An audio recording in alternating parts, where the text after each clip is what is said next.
Un caro saluto da Fabio Moresco. Oggi voglio accompagnarvi a scoprire un'area di Venezia veramente interessante. Avvicinatevi, è un'area ricca di storia, di curiosità e di tradizione. Sapete riconoscerla?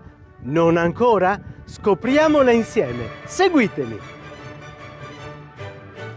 Il 25 marzo del 421 è la data della mitica nascita di Venezia, quando un carpentiere greco di nome Candiotto, o per alcuni Eutinotto o Antinopo, a mezzogiorno fa consacrare, come voto per essere stato salvato da un incendio, la chiesetta di San Giacometto a Rialto, evento puramente leggendario che compare comunque per la prima volta negli Annales Veneti, Chronicon Altinate del 1100 di Giovanni Diacono. Ma c'è un'altra isola a Venezia che può contare su una storia sempre leggendaria, ben più antica, risalente addirittura a 32 secoli fa. Olivolo, ovvero San Piero de Casteo. L'isola di Olivolo o de San Piero è da sempre stata, fino alla formazione del quartiere di Sant'Elena, l'estrema propaggine orientale della città di Venezia, l'ultima zona di Castello Est. Si tratta di un isolotto di forma vagamente ovoidale che misura circa 350 metri per 230 metri su una superficie di circa 6 ettari e mezzo. L'isola di Olivolo è collegata al resto della città mediante due lunghi ponti in ferro e in legno che scavalcano l'ampio rio di San Pietro, di cui quello di Quintavalle, costruito solo a fine Ottocento e ricostruito in tempi recenti nel 2009.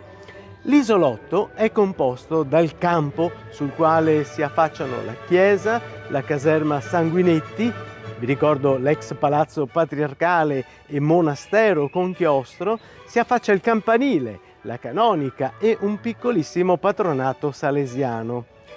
Dietro al campanile inizia un piccolo borgo di pescatori, tipico esempio di edilizia minore della Repubblica Serenissima, un quartiere denominato Punta Quintavalle, il cui significato sembrerebbe derivare dall'arcaico Quina Valle, laggiù, lontano in basso, e vista l'ubicazione e da dove deriverebbe un'antica famiglia veneziana con lo stesso nome, il Quintavalle, questa zona è composta di case salubri di inizio Novecento, alcuni condomini detti dei Polesani, poiché costruiti per le famiglie dell'esodo giuliano-dalmata del periodo post-bellico, e la zona Fari o Marifari per la marina militare, alcuni cantieri motonautici posto dietro la chiesa, prospiciente il Campazzo. Il Campazzo, ve lo ricordo, è un ampio spazio incolto pieno di vegetazioni e rovi in uno stato di completo abbandono, oggi parzialmente occupato da dei cantieri, che ricopre circa un terzo dell'isolotto. Negli anni 90 dello scorso secolo è stato allestito un pontile per i collegamenti per le linee pubbliche che ha trasformato Olivolo di fatto il cul-de-sac di Venezia, in una zona sicuramente più facilmente raggiungibile. Siamo nell'anno 1250 a.C. e la leggenda accomuna questa piccola isola a un posto molto lontano. Siete curiosi? Volete saperlo? No, ve lo racconterò più avanti. Seguitemi. Tornando alla storia semi-ufficiale, perché molto di quello che vi sto raccontando si tratta appunto di antiche leggende e tradizioni spesso e volentieri agiografiche, le migrazioni in laguna dovute alle invasioni barbariche furono costanti durante gli ultimi anni dell'impero romano d'Occidente, ma quelle più massicce furono principalmente due: quella degli Unni di Attila, che il 18 luglio dell'anno 452 conquistano e distruggono prima Aquileia, poi Altino e Concordia Sagittaria, i cui pochi superstiti verranno a rifugiarsi in laguna. La seconda, siamo nell'anno 568, quando i Longobardi di re Alboino, seguace dell'Arianesimo, valicano le Alpi spazzando via tutte le guarnigioni bizantine in Friuli e in Veneto e facendo scappare in laguna gli abitanti di Padova e Oderzo. Mentre per la prima invasione si racconta che gli Altinati fondarono Torcello, Ammiana, Costanziaco, Burano, Murano e Metamauco, tutte località delle zone marginali della laguna, con la seconda i profughi arrivarono ad insiedarsi nell'arcipelago centrale formato da isolette lungo il Rivus Altus, canale profondo. Le vestigia di un paleofiume, il Medoacus, oggi conosciuto come fiume Brenta. Rivo Altus diventa così il primo nome della città e successivamente prenderà il nome di Venezia, quando nell'810 i Franchi di Pipino conquisteranno Malamocco, l'antica Metamauco, e la capitale del Dogado verrà trasferita a Rialto dal doge Angelo Partecipazio. Ed eccoci giunti al 17 ottobre del 589, la rotta della Cucca. In questo luogo avvenne una catastrofica alluvione nel Veneto. Il Veneto ed altri fiumi cambiarono i loro corsi, sconvolgendo l'orografia della linea della costa. Isole come Quilium, la moderna Jesolo, Eraclea e Grado non sono più tali, in quanto verranno fuse con la terraferma e perderanno le loro funzioni tattico-difensive. Lo sversamento di notevoli masse d'acqua dolce nelle lagune contribuì veramente a rendere insalubri le acque nelle loro zone perimetrali, cominciando così il declino delle prime isole abitate e favorendo l'urbanizzazione delle isole più centrali, le isole Realtini, che comprendevano le isole di Rialto, Luprio, l'attuale Santa Croce, che è uno dei sestieri di Venezia, Gemini, l'attuale San Martino, Scopulo, l'attuale sestiere di Dorsoduro, e poi Biglia, l'attuale Biri, Spinalonga, oggi conosciuta da tutti come l'isola della Giudecca, Popiglia, l'isola di Poveglia e naturalmente il nostro Olivolo. Olivolo, forse così chiamata per la sua forma ad oliva o per la presenza di olivi, è la più orientale delle isole Realtine. Si trova verso la bocca di porto del Lido, siamo nel sestiere di Castello. Se ne ha notizia scritta per la prima volta nel Pactum Lotari, un accordo stipulato il 23 febbraio dell'anno 840 tra l'impero carolingio di Lotario I e il doge Pietro Tradonico, dove viene nominata come Olivolo o Castrum Elibolis. L'ultima spiegazione del nome, Eliolobolis, Olivolo, viene per l'appunto fatta risalire al greco, cioè che sta a significare esposto al sole, a levante, a est. Ma un'ulteriore versione, fornitaci dal Gallicciolli, sostiene che il nome fosse Pagos Oligos, cioè castelletto, pure in greco anche questo, da cui Oligolensis, vista la ridotta dimensione dell'isola e del manufatto. È una delle tre principali isole dal punto di vista civile, in quanto sede del potere religioso della città, mentre San Marco si insedierà il potere politico e a Rialto il potere commerciale. Su questa isoletta, tra il 774 e il 776, viene eretta la diocesi di Olivolo, distaccando così le isole Realtine dalla diocesi di Metamauco di Malamocco, per accordi tra il doge Maurizio Galbaio e il Papa, ponendovi qua a capo il vescovo Ovelario, consacrato dal patriarca di Grado, a cui la nuova diocesi sottostava. Il 31 gennaio dell'828 il corpo di San Marco, trafugato ad Alessandria d'Egitto da buono da Malamocco e rustico da Torcello, arriva a bordo della nave San Nicola al porto di Olivolo. Qui ad attenderlo c'è il vescovo di Olivolo Orso, il doge Giustiniano Partecipazio e tutta Rivo Alto in giubilo. Le spoglie poi troveranno posto provvisoriamente a Palazzo Ducale, nell'attesa della costruzione della Basilica di San Marco.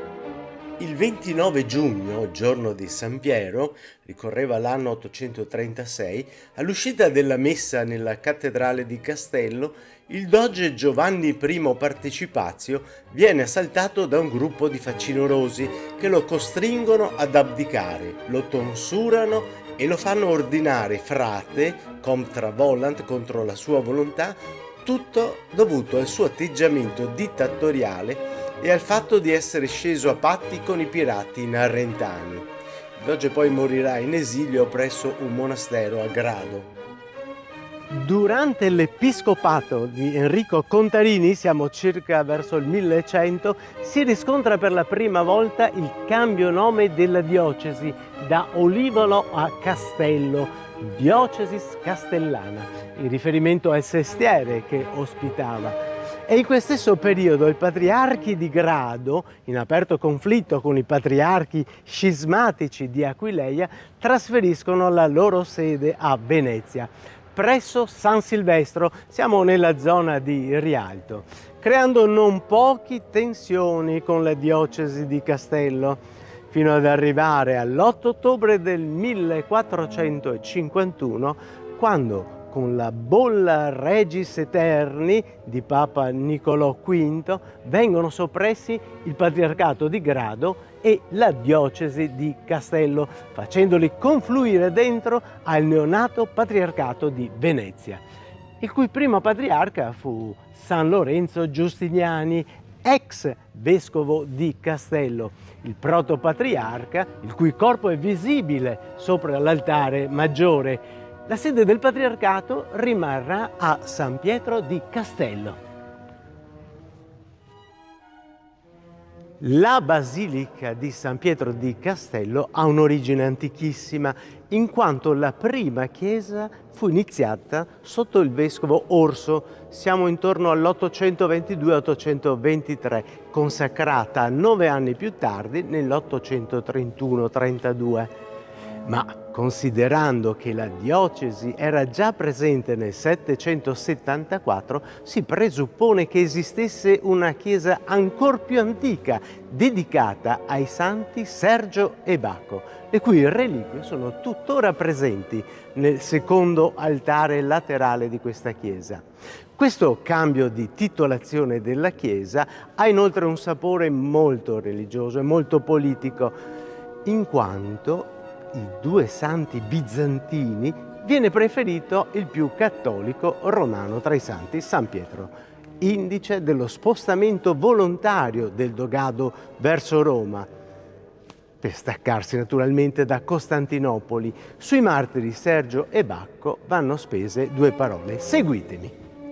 Erano entrambi ufficiali romani in Oriente. Vengono martirizzati sotto l'imperatore Daia nel 303 d.C., ma prima di subire l'orrendo martirio, vi ricordo che Sergio venne lapidato e Bacco decapitato, ma fatto marciare per ore con i piedi trafitti da chiodi, vengono fatti sfilare tra il popolo vestiti da donna. E questo dettaglio particolare, unito al fatto che spesso nelle icone antiche i due santi sono sempre raffigurati assieme con le aureole intrecciate, fa supporre per alcuni studiosi che tra i due vi fosse un rapporto sentimentale, cosa comunque confutata dalla maggior parte degli studiosi, ma che non ha fatto desistere le comunità LGBT ad adottare i due santi Sergio e Bacco come loro patrono.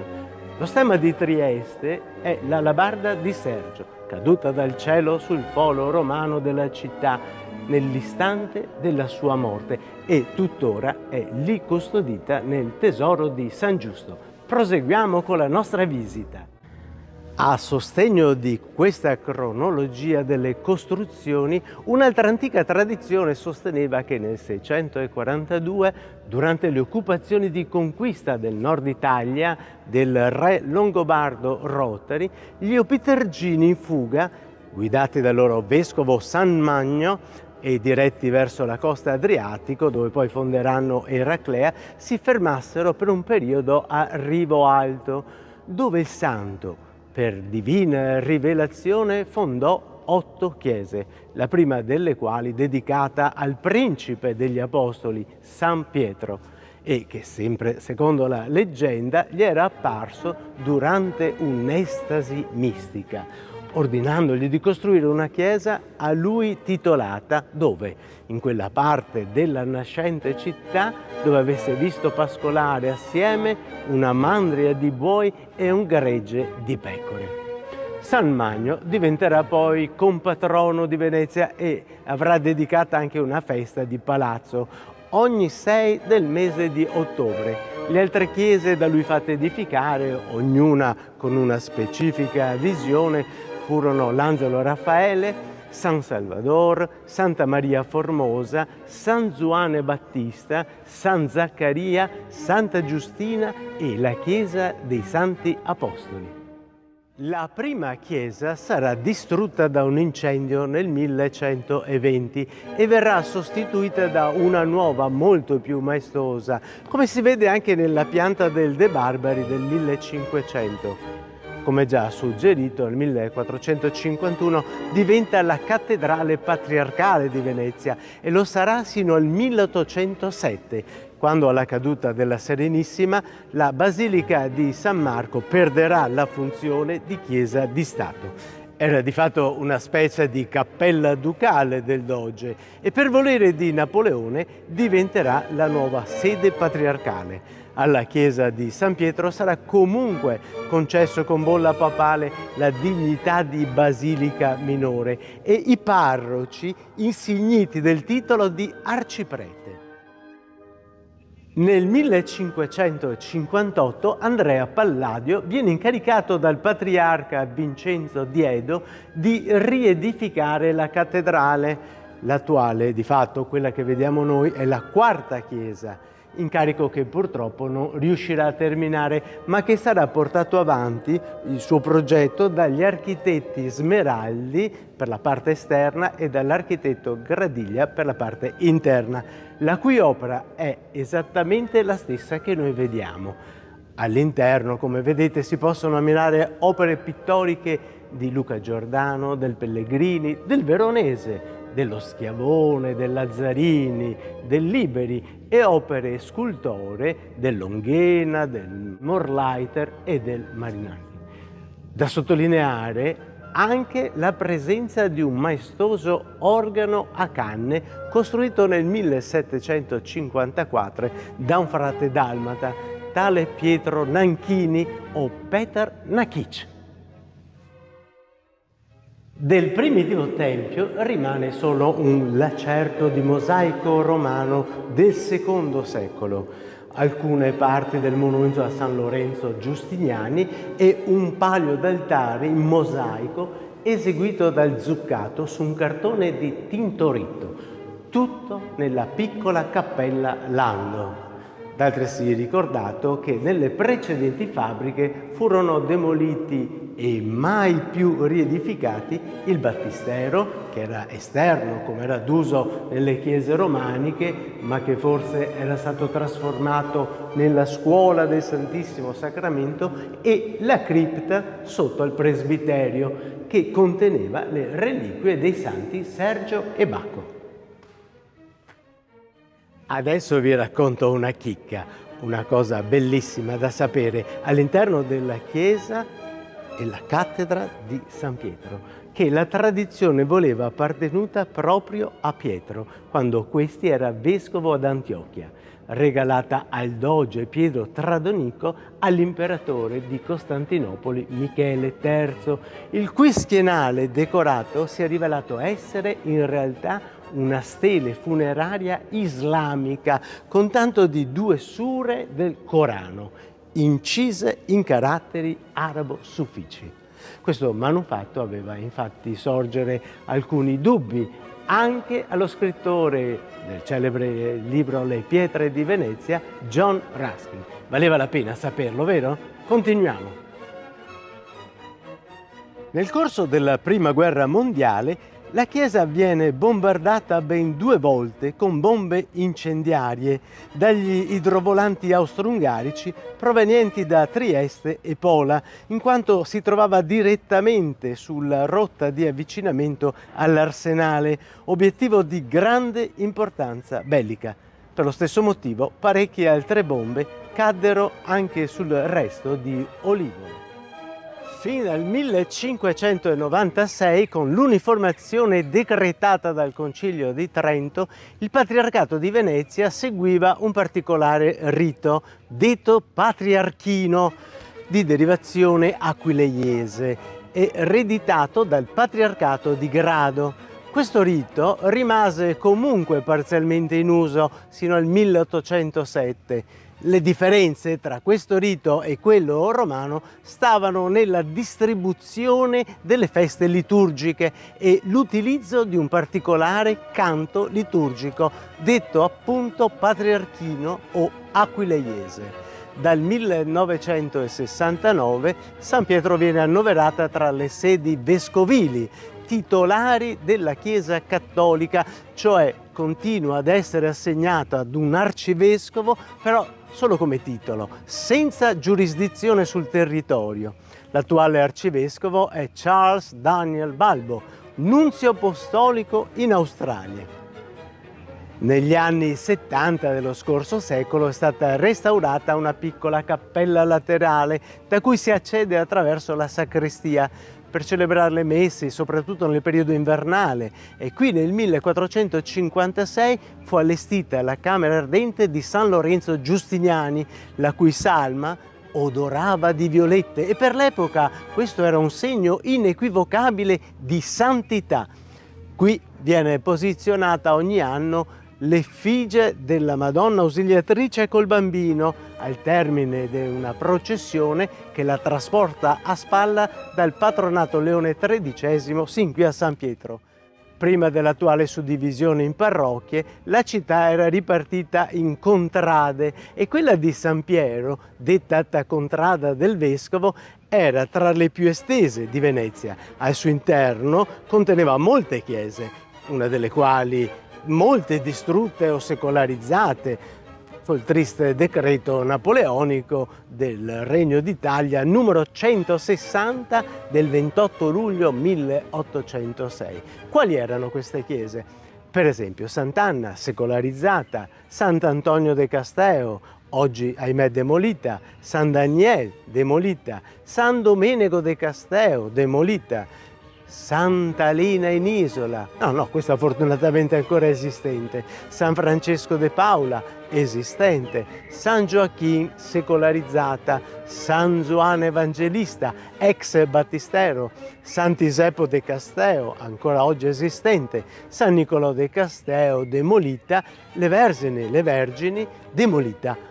Oggi le 4 parrocchie esistenti sono San Piero, Sant'Iseppo, San Francesco e Sant'Elena, che sono congiuntamente gestite dai padri salesiani. Siamo arrivati al momento di rivelarvi quale fosse quel lontano posto da cui trae origini questo isolotto.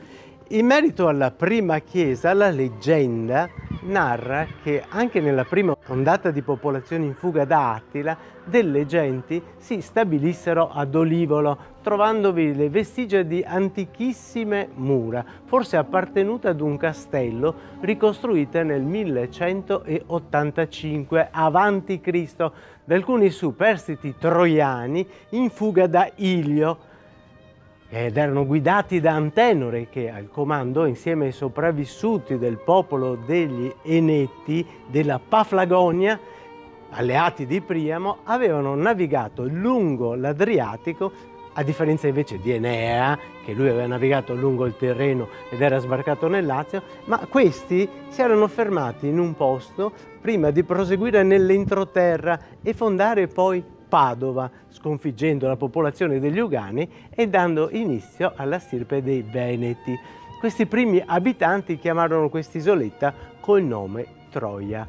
Di questa prima ondata di profughi patavini, alcuni nobili tribuni, chiamati allora Simalcali, di seguito Cavotorti o Caotorta, vi si stabilirono definitivamente, fondando appunto la chiesa dei Santi Sergio e Baco. Nell'anno 1482 viene inaugurato un nuovo campanile che sostituiva il precedente danneggiato da un fulmine, interamente in pietra d'Istria, opera del celebre Codussi, che nasce comunque pendente come molti altri a Venezia. La piccola lanterna apicale con cupoletta, demolita nel 1770, viene definitivamente distrutta da un altro fulmine e siamo nell'anno 1822, esattamente il 17 di ottobre. Sembra che il Codusse utilizzi la bianca pietra d'Istria proprio ispirandosi al faro d'Alessandria, una delle antiche meraviglie del mondo, distrutto, come ben ricorderete, da 2 terremoti, proprio per aiutare i naviganti che lo potessero notare, visto la sua altezza, visto anche dal mare aperto. Come potete vedere adesso lo vedete coperto da alcune impalcature. È un delicato intervento di sicurezza, è un intervento finanziato con i fondi del PNR. E tra i 3 campanili più pendenti questo, poi c'è quello di Santo Stefano e quello di Burano. A sinistra della chiesa sorge quello che fu il palazzo patriarcale, col portale sormontato da un enorme stemma del patriarca Lorenzo Priuli, che nella sala grande dell'appartamento patriarcale poteva vantare una galleria di ritratti dei vescovi di Olivolo e i patriarchi di Venezia, questi realizzati entro il 1523 da Vettor Carpaccio. Qui nel 1700, presso la Cappella di Palazzo, Antonio Vivaldi riceveva i sacramenti sacerdotali. Il palazzo incorporava anche la scuola del Santissimo Sacramento e una grande biblioteca dove alla fine del XV secolo il famosissimo matematico Luca Pacioli trovò l'ultima copia del libro di Fibonacci, Liber Abbacis, ritenuta perduta da 3 secoli e con la quale venivano introdotti in Europa i numeri arabi e lo zero. Con il trasferimento della cattedra patriarcale a San Marco nel 1807, tutto il complesso, durante l'occupazione napoleonica, su volere del viceré d'Italia Eugenio di Beauharnais, sarà trasformato in polveriera, diventando poi caserma della Österreichisch-Venezianischen Kriegsmarine nel Lombardo-Veneto e poi della Regia Marina durante il Regno d'Italia. Durante il ventennio fascista sarà intitolata al tenente di fanteria Giovanni Sanguinetti, medaglia d'oro caduto a Cuati in Eritrea nel 1895.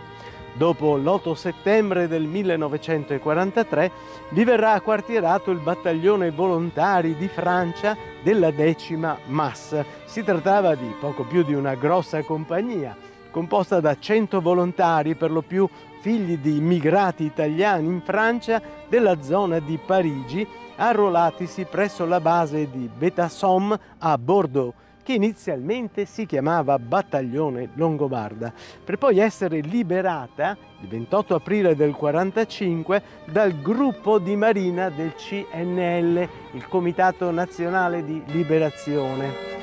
Alla fine della Seconda Guerra Mondiale diventerà centro di raccolta per i profughi dell'esodo giuliano-dalmata. Per la maggior parte erano famiglie di dipendenti della Regia Marina di Pola. Successivamente il palazzo viene occupato da alcune famiglie che vedranno regolarizzata la loro posizione nei confronti del demanio militare e solo dopo alcuni decenni. Il complesso torna poi all'onore delle cronache solo di recente, quando nell'ambito della diffusione incontrollata di nuove strutture alberghiere, sebbene il fenomeno fosse stato bloccato dall'amministrazione comunale, vede una società francese tentare l'acquisto, per trasformarlo in foresteria, giocando un po' sui termini, con annesso ristorante da 600 posti. Attualmente, e ci tengo a ricordarlo, su queste famiglie grava ancora l'incubo dello sfratto. Raggiungendo l'isola attraverso il lungo ponte di San Piero si può avere una chiara visione del perché le piazze di Venezia si chiamano ancora campi. L'unica piazza esistente è Piazza San Marco. I campi o campielli a seconda delle dimensioni, e questo perché si trattava effettivamente di campi con tanto di prato erboso e con la presenza di alberi. Nel vialetto che collega la fine del ponte con l'entrata della basilica, circa a metà strada, possiamo notare su questo selciato grigio una pietra bianca, e questa pietra aveva uno scopo ben preciso. Serviva durante le andate del doge, una specie di pellegrinaggio rituale che il doge doveva compiere in specifiche date e in specifiche destinazioni ogni anno. Per San Piero era fissata ogni 8 di settembre, ma per togliere l'imbarazzo al doge di arrivare sino alla porta della chiesa e per togliere l'imbarazzo al patriarca di arrivare sino al ponte, i due si incontravano a metà strada, in corrispondenza di questo segno, di questa pietra bianca. Nell'anno 1308, ma per alcuni forse 1311, il vescovo di Castello, tal Lamberto I Ticciopolo, si reca dal piovano di San Pantalon ad Orsoduro, tale Bartolomeo Dandolo, per reclamare le decime sui morti non ancora versate. Il vescovo pretendeva una tassa sui funerali dei vari parroci, e qui fu assalito dagli abitanti del sestiere di San Nicolò, di Nicolotti, ed ucciso in un posto che si chiama ancora Malcanton. Sentite il nome, no? Ed è inizio da quel momento una faida tra le due fazioni, i Nicolotti e i Castellani, che la Serenissima cercherà anche di controllare, trasformandoli un po' in combattimenti organizzati proprio tra queste due fazioni su alcuni ponti della città, esempio il Ponte dei Pugni a San Barnaba o il Ponte della Guerra. E qui c'erano veramente dei giochi molto violenti che durarono fino al 1705. Ci troviamo all'interno di uno dei luoghi più nascosti di Venezia. Siamo all'interno dello Squero de Sant'Iseppo, concesso sin dal 1869 alla società Carpentieri e Calafatti. Questo è un luogo di grande prestigio che tutta città ne va orgogliosa. Vi ricordo che è anche possibile visitarlo, naturalmente previa prenotazione. Troverete le informazioni al termine del nostro racconto. Sin dal IX secolo, il giorno 2 di febbraio, in occasione della festa della purificazione di Maria, giorno della Candelora, nella chiesa di San Piero di Castello venivano benedette le ragazze che si dovevano sposare entro l'anno, e alle 12 più povere venivano forniti vestiti e gioielli dalle famiglie più abbienti, che provvedevano anche a fornirle a loro di una dote adeguata. Nell'844, sotto il doge Pietro Tradonico, ma secondo alcuni cronisti nel 946 sotto Pietro III Candiano, addirittura altri nel 973 sotto Pietro IV Candiano, durante la cerimonia un gruppo di pirati narentani fece irruzione a San Piero e rapirono le fanciulle con tutte le loro doti. Rapidamente i veneziani allestirono una flotta e si misero immediatamente all'inseguimento dei pirati, con alla testa il doge di Venezia, raggiungendoli presso Caorle, dove si erano fermati per festeggiare, esattamente nella località Santa Margherita, e qui li massacrarono tutti e liberarono le ragazze riportandole a Venezia. Da quel momento la località si chiamerà Porto delle Donzelle. Una volta rientrati a Venezia, le ragazze furono portate in processione, cosa che diventò la nuova tradizione, i Ludi Mariani, o più conosciuti come Festa delle Marie, una festa sempre più opulenta, chiassosa, tanto da dover sostituire le ragazze con delle statue di legno. che man mano che passarono gli anni queste statue diventavano sempre più brutte, tanto da diventare delle figure piatte di legno. E alla fine, nel 1379, il Senato sospese del tutto questa festa che però è stata ripresa in tempi recenti, all'inizio degli anni '80, durante il Carnevale, e trasformata in un concorso di bellezza. Rimane solo il nome e il modo di dire, la famosa Maria de Toa, cioè una Maria piatta come una tavola di legno. E qua lascio a voi intendere cosa si voleva dire. Sull'isola di San Piero è ambientata anche una delle storie più macabre. Ve la voglio raccontare, quella di Ennio e Tosca, promessi sposi, che avevano deciso di maritarsi il prima possibile, ma quando tutto sembrava fosse pronto per il matrimonio, Ennio morì. Ma ritornò subito come fantasma. Si presentò una notte a Tosca per sposarla. La giovane, insospettita dell'insistenza e da una strana risposta datale dal fidanzato, rifiutando del cibo offertogli, gli dissi: i morti non mangiano. E lei corse via, corse dal parroco per consultarsi, il quale le disse di nascondersi immediatamente. Una volta arrivato lo sposo, trovando solamente il piovano, pretese almeno il dito anulare della sua promessa sposa per poterle infilare l'anello, pena il perpetuo tormento che le avrebbe provocato. Dopo aver sentito tutto e spaventatissima, Tosca si taglia il dito e lo consegna al fantasma, che soddisfatto sparirà. Beh, tutto sommato una storia sempre nella leggenda, però sono sicuro di essere riuscito a incuriosirvi. Le leggende veneziane. Fin dagli anni '80, dalla riva di Campo San Piero, la mattina presto, prima del suono della sirena di inizio turno, partiva dalla riva un'imbarcazione a motore che effettuava un servizio di trasporto persone, forse non autorizzato, per i cosiddetti picchettini. E chi erano? Erano gli ultimi arsenalotti che presso i bacini di carenaggio dell'arsenale erano incaricati della pulitura delle carene delle navi messe a secco tramite un trattamento di sabbiatura e picchettaggio, permettendo così di evitarsi il giro di tutto il giro dell'arsenale per i cantieri CNOM che si trovava alla Celestia. Picchettini, ricordiamoci questo nome. E arriviamo ai giorni nostri. Negli anni '80 dello scorso secolo, l'amministrazione comunale di Venezia decise di dare alla cittadinanza un centro sportivo polifunzionale, di cui all'epoca la città era completamente sfornita.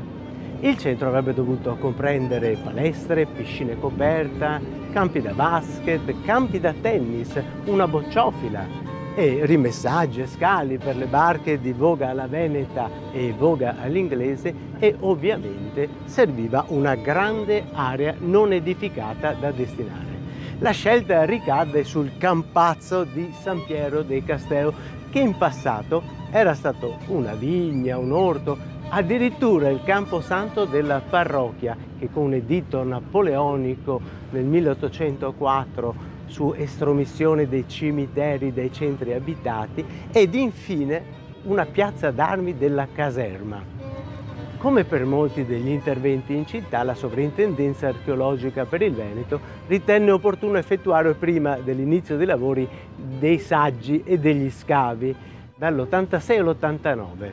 Con grande sorpresa di tutti, oltre a numerose scoperte geologiche relative all'innalzamento del livello del medio mare, era il fatto che l'isola fosse più piccola di questa attuale, proprio dietro l'abside della basilica, e là si sono scoperti i resti di quello che quasi sicuramente era un piccolo castello, il castrum per l'appunto, una struttura quadrata di circa 7 metri per lato, di epoca tardo-romana bizantina.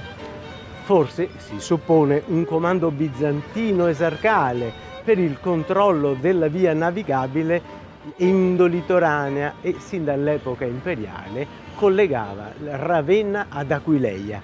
e dei dazi sul sale.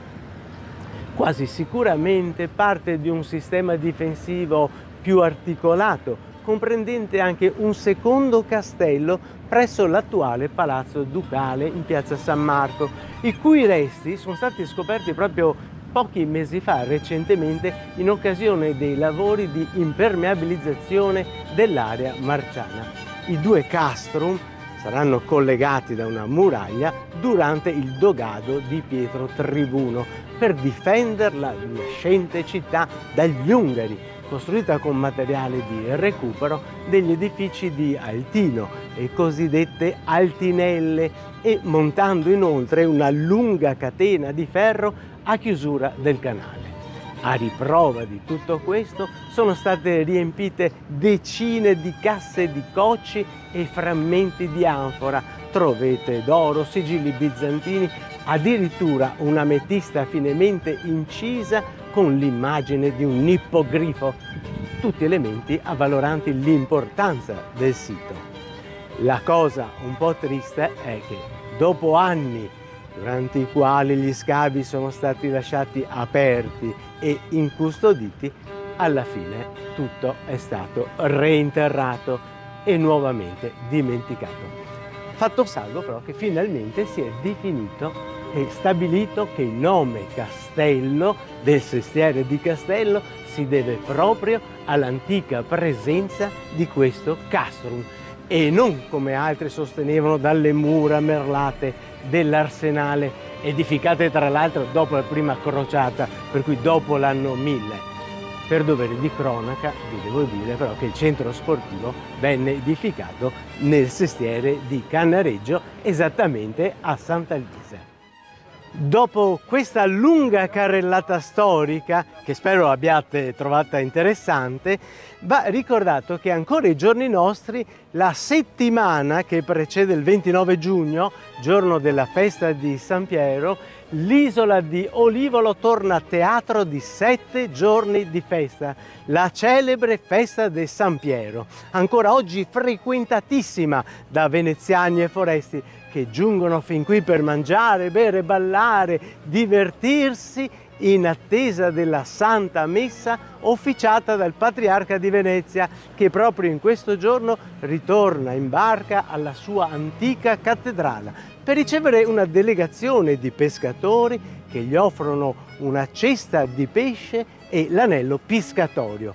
Quindi l'invito è venire qua, in questo splendido angolo di Venezia, ma se per caso dovesse cadere qualche goccia dal cielo, non preoccupatevi, come si dice da queste parti, se San Piero che ava e botti. Io vi ringrazio e spero che voi abbiate trovato interessante questo angolo di Venezia, questo Olivolo, questo San Piero de Casteo, zona ancora ricca, pulsante, piena di tradizione. Fabio Moresco vi saluta, vi vuole ringraziare tutte le persone che hanno contribuito a questo docufilm e naturalmente io vi aspetto a Venezia. A presto!